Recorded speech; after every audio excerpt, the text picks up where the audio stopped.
The Enchanter by R. With help from Morning Glory. Chapter 3. Dawn. The four ponies stared at Somnambula. I hope that either you're joking or there's more to it. Indeed, said Star Swirl, looking at Somnambula. I would have led with the magic scepter that can control dragons. The dragon said that if we take it from Sombra, he would help save the village. He seemed quite angry at his servitude. So the dragon is no more responsible than the Taken, merely puppeted by the Dark Wizard? He seems more aware, but yes, that's what he said, answered Somnambula. All right, do you know where he keeps this scepter? The dragon said Sombra kept it on hoof at all times, said Star Swirl. Likely he cannot use it unless he has it with him. And how are we going to take it if he always has it with him?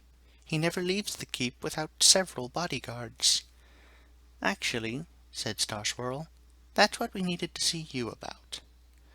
We thought that the executions would be the best time, added Stoneseeker. He would be focused on the crowd below. Then they could come in from above, where he'd never see it coming.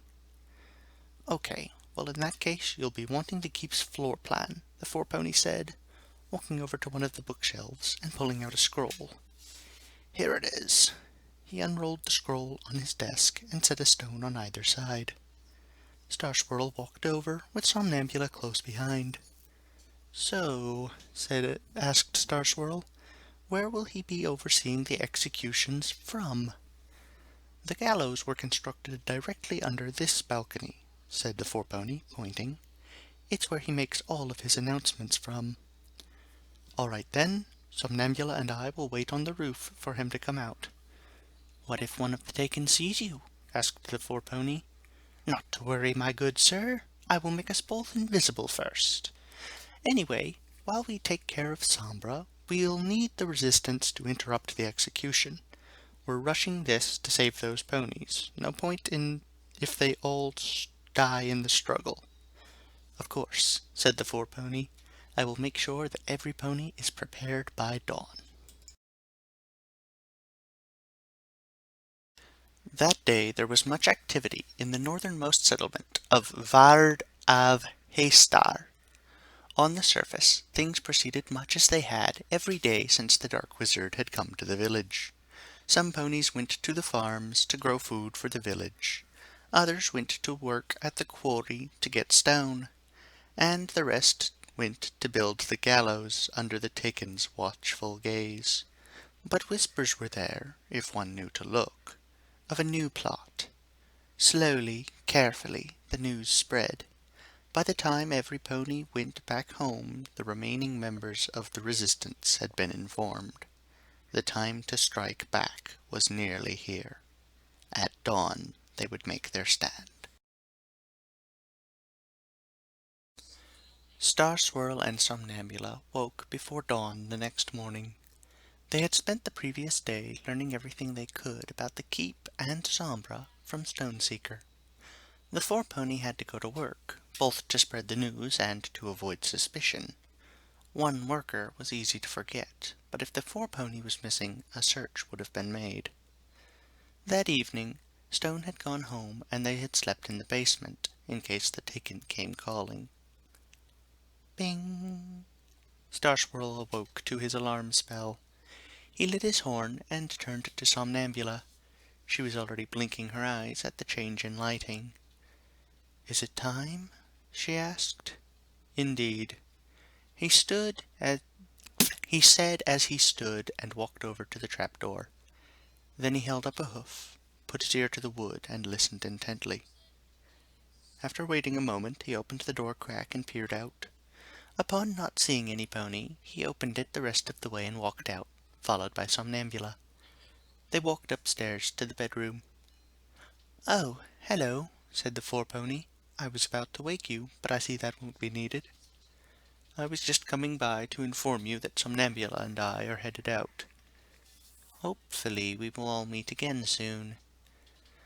After they had gone back downstairs, then stepped out the door, they looked around. Seeing no pony watching, Star Swirl cast invisibility on them as they made their way to the keep.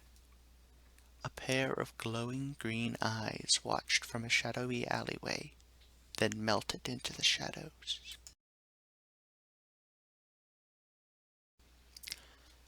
"Are you sure you can do this, Archer?" asked a dark blue earth pony mare with a light blue mane. "Yes, mother," replied the filly beside her. She had the same colors as the mare, but reversed, a light coat and a dark mane. "I feel like I have been training for this moment, like all my practice is leading here." She was standing in a house with a small hole drilled into the wall facing the gallows. As she spoke, she strung a bow and set it into a groove in the ground. "I have to make this shot, because no pony else in the village can." "All right. If you've got this, I'll make sure you don't have any interruptions." And with that, she stepped outside. Once they arrived at the keep, Star Swirl teleported them both onto the roof of the tower above the balcony. Shortly afterward, many of the taken began to filter out into the town, intent on gathering the citizens. Attendance of the executions was mandatory. Several more began tying up the prisoners in their nooses. In about 10 minutes, ponies began coming into the square from all over town, and the sun began poking out over the mountains. Once they were all settled, one of the taken on the ground blew a horn. "Now presenting Lord Sombra!"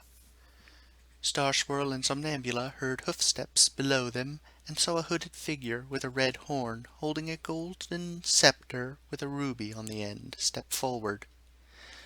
Star Swirl leapt down onto Sombra with a shout. "Now!" At this moment, many things were set into motion. For one, the hangman reached for the lever to drop the prisoners. Meanwhile, Archer pulled back on the arrow nocked in her bow and set it loose. It sailed through the air until it hit the first noose's rope, and then kept going until it had severed all 4 ropes, freeing the prisoners. At this, a small flash appeared by the filly's side.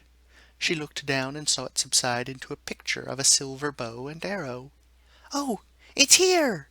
She started jumping up and down, her part of the plan complete. And we're done with the build-up. Next chapter is the climax. We're almost over, everyone. I hope you've enjoyed so far, and I look forward to seeing you. I was going to say tomorrow, but it's not going to be tomorrow. Next time! Also, I'll have a link below to the song that I kept thinking of every time I would write for this.